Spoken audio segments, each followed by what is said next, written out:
नमस्कार। आज आपके लिए एक गणेश जी की भजन लेके आए हैं। सुनिए, लाइक करिए, सब्सक्राइब करिए, कमेंट करिए, शेयर करिए। सुनिए प्यारा सा गणेश जी का भजन।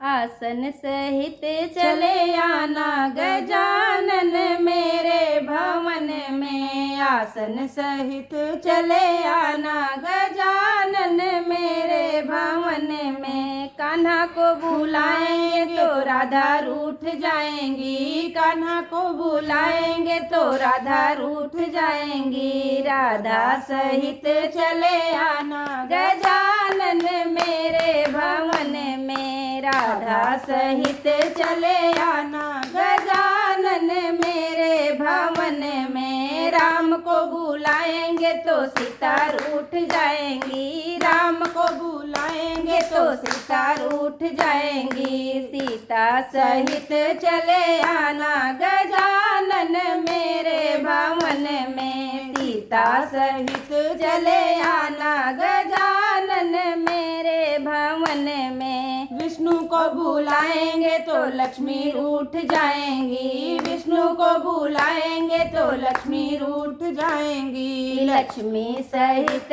चले आना गजानन मेरे भवन में। लक्ष्मी सहित चले आना गजानन मेरे भवन में। आसन सहित चले आना गजानन मेरे भवन में। आसन सहित चले आना गजानन मेरे भवन में। भोले को बुलाएंगे तो गौरा रूठ जाएंगी। भोले को बुलाएंगे तो गौरा रूठ जाएंगी। गौरा सहित चले आना गजानन मेरे भवन में। गौरा सहित चले आना गजानन मेरे भवन में। आसन सहित चले आना गजानन मेरे भवन में। आसन सहित चले आना